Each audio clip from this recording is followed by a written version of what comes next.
करता है, कोई किसी के मंदिर की तरफ को करता है। यही तो हुआ ना, यही तो होता रहा ना। आपस में प्रेम भाईचारा तो हुआ ही नहीं, जिसके लिए गुरुदास महाराज ने जीवन भर संघर्ष किया है कि आपस में प्रेम और भाईचारा होना चाहिए। जगत गुरु सतगुरु रविदास महाराज जी ने फरमाया, पानी में मीन प्यासी मैं सुन सुन आवे हासी। पानी में मीन प्यासी मैं सुन सुन आवे हासी। क्या पानी के अंदर मछली पड़ी है, वो प्यासी है। कितनी बड़ी विचित्र बात है कि पानी के अंदर मछली और प्यासी।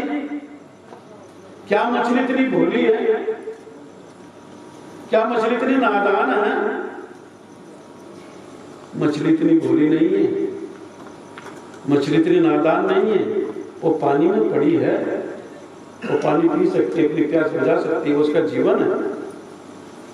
वो इशारा हमारी तरफ है। वो इतने नादान तो हम हैं, इतने भोले तो हम हैं। अभी कश्मीरी दास जी ने कम से कम जब समझ में बैठे 10-15 बार ये बात बता दी होगी आपको कि भाई जो अपने बाप को बाप नहीं कह सकता, वो दूसरे को क्या समझेगा भाई। और जिसका बाप इतना अमीर हो, जिसको दुनिया में नतमस्तक होती हो, जिसके चरणों में राजे रानियां, मीराबाई, चालीबाई, रूपवती, सत्यवती, योगवती, भानुमती, दुनिया भर की रानियां महारानियां, राजे महाराजे, राजा नागरमल, राजा पिप्पा, राजा बैंसिंह, राजा चंद्रहास, राजा विजयपाल, राणा सांगा, नागरमल, इतने राजे महाराजे हैं। तो राजे महाराजे गुरुदास महाराज जी के चरणों में आए और उनकी औलाद दूसरे के यहाँ हाथ पसारती फिरती है। कोई देगा क्या? नहीं देगा।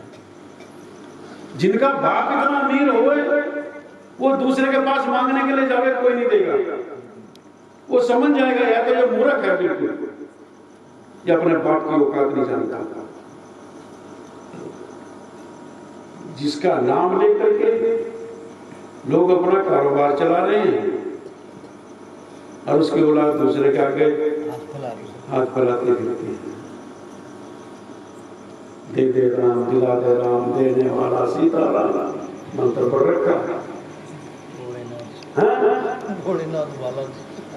अब मैं आपसे पूछता हूँ, जब बैठे हुए जब हम बच्चों को एडमिशन करा रहे हैं तो किसके बाप का नाम लिखेंगे कि किसी और के बाप का लिख देंगे? भाई अपने बाप का लिखेंगे। Ration card, vote card, driving licence, motorcycle खरीद ली, गाड़ी खरीद ली, जमीन खरीद ली, बेच ली, तो किसके बाप का नाम लिखा जाएगा? अपने बाप का। लेकिन हम लोग तो गलतियां करते आ रहे हैं। अगर राशन कार्ड बनवाते समय या बच्चे का एडमिशन कराते समय पड़ोसी का नाम लिखवा दिया, दूसरे के बाप का नाम लिखवा दिया, तो क्या होगा? गलत होगा, सही होगा? गलत होगा ना। भाई अपने बच्चे का नाम किसी और का बाप का नाम लिखवा दे, कैसे लिखवा देगी? सब गड़बड़ हो जाएगा। तो ये गड़बड़ हम तक करते आ रहे हैं, ये गड़बड़ हम करते आ रहे हैं। इस देश में कम से कम 8 धर्मों में हमारा परिवार है और जो दुर्गति का जीवन जी रहा है। 8 धर्म, कहीं मान सम्मान नहीं। इसका पहला स्थान कहीं भी नहीं मिलेगा आपको। इसका स्थान निश्चित है कि जब किसी भी धर्म में जाएगा सबसे निचले पायदान पे इसको रखा जाएगा। क्या आप जिस धर्म की व्यवस्था से परेशान हैं उस धर्म में आप सबसे नीचे है कि ऊपर हैं?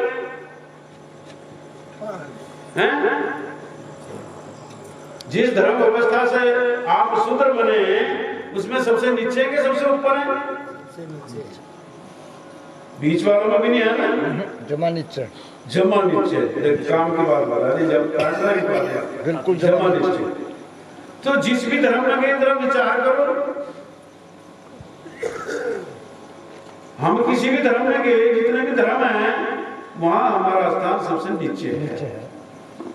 तो हमें मान सम्मान वहां मिलेगा क्या? नहीं मिलेगा। किसी भी धर्म में चले जाओ, कहीं मान सम्मान नहीं मिलेगा। अगर मैं खुलकर विवरण करूं तो 4-5 बज जाएगा। लेकिन इस बात को ध्यान रखना, कितने भी धर्म है सब में हमारा स्थान सबसे नीचा है। हम तो यहाँ तक के बाबा साहब जी के बारे में भी बात करते हैं तो लोगों को बुरा लगता है। बाबा साहब का सबसे पहला धर्म था आदि धर्म। मंगू राम मंगोवाल के साथ में मिलकर के बाबा साहब ने दस्तखत कर रखे आदि धर्म में, अभी मौजूद है। अभी खरालगढ़ जाओ तो देख लेना, आदि धर्म पर साइन करेगा। फिर वो विकसित नहीं हो पाया। फिर बाबा साहब सिख धर्म अपनाने के लिए गए। तो सिख धर्म में बाबा साहब को जब पूरी तैयारी हो चुकी थी, उस समय तारा सिंह एंड कंपनी ने साहब मना कर दिया कि सॉरी बाबा साहब, आप सिख धर्म धारण नहीं कर सकते। क्यों नहीं कर सकते? कि बाबा साहब को बचाना इतना आसान है क्या? तो पूरे संसार में किसी के गले में उतरती है बात कि बाबा साहब इतने कमजोर नहीं है, सब जानते हैं। प्रकांड विद्वान है, विश्व में प्रसिद्ध विद्वान है। कितने बार उनके इंटरव्यू हो लिए, आज पीछे भी कोई करवाते हैं। किसी ने एक बार टेलीफोन भी चला दिया 2012 का लगभग। बाबा साहब तब भी नंबर 1 पे आए थे। बहुत ऐसे से उदाहरण मिलेंगे आपको। तो बाबा साहब को साफ मना कर दिया। क्यों मना कर दिया सिख धर्म में? क्योंकि अगर बाबा साहब सिख धर्म धारण कर लेते हैं तो इनके जो अन्यायी है, जो बाबा साहब को मानते हैं, वो बाबा साहब के साथ में आएंगे। हाँ, बिल्कुल आएंगे कि नहीं आएंगे? अरुण में सिखों में चुनाव होता है, जैसे एमपी एमएलए के चुनाव होते हैं ना, और जब कोई उनका सदस्य जीत करके जाता है तो अकाल तख्त पे बैठता है, पूरे विश्व में उसका हुक्मनामा चलता है। अगर बाबा साहब सिख धर्म धारण कर लेते हैं और जब चुनाव होंगे तो बाबा साहब के लोग जीतेंगे, और जो वो जीतेंगे तो अकाल तख्त पे किसका कब्जा होएगा? बाबा साहब का होएगा। विश्व में हुक्मनामा किसका चलेगा? बाबा साहब का चलेगा, अपने लोगों का चलेगा। तो वो इतने समझदार आदमी थे, उन्होंने मना कर दिया कि सॉरी बाबा साहब, कि हम अमृत नहीं चखा सकते, मना कर दिया। बिल्कुल। फिर उसके बाद में महाराष्ट्र की धरती में बाबा गाड़के जी हुए, नाम सुना होगा आपने, उनकी फोटो भी देखी होगी। एक हाथ में ढोबरा सा होता है, छोटा सा एक झाड़ू होता है, फटे से कपड़े, धोबी समाज में हुए। उन्होंने बाबा साहब को कहा कि बाबा साहब आपने अपना संकल्प पूरा करना है तो अपनी मिट्टी का धर्म होना चाहिए। अब अपनी मिट्टी का धर्म तो कौन सा है? बहुत। अपनी मिट्टी का धर्म तो कोई है ही नहीं। बहुत धर्म भी नेपाल का है। लेकिन कम से कम नेपाल हमारा मित्र देश तो है कि हमारा आना जाना है बिगर पासपोर्ट के। अब मैं जब जाता हूँ तो इस तरह चले जाता हूँ तो पूछता भी कहाँ से आए, कहाँ जाते हैं। ठीक है, तो अपना संकल्प पूरा किया। लेकिन बोध गया में जाके देखो, चोट लगेगी आपको। बोध गया में जाके देखो और आप कह दो कि हम चमार हैं, और फिर आकर के बताना अपना एक्सपीरियंस। वहां सबकी पूजा होती है।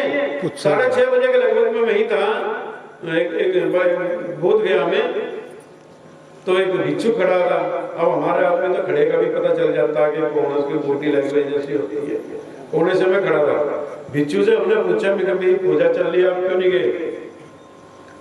अब उसे क्या पता इस आदमी में कौन से सरदार कर रहा था। मैं तो सरदार जैसा भेष है। कहता सरदार जी आपको नहीं पता? मगर नाम मुझे पता ही नहीं, इसलिए मैं पूछ रहा हूँ। कहता हमारी पूजा नहीं यहाँ होती। क्यों? कहता ये महायान की पूजा चल रही है, इसके बाद में हीनयान की पूजा चल रही है, और हीनयान के भी कितने भाग है। मैं कहा आपकी कब होगी? कहता हमारी पूजा में। ठीक है, बौद्ध धर्म हमारा मित्र धर्म है। अभी मेरा फोन उठा करके देख लो, मैं भी प्रोग्राम करके आया।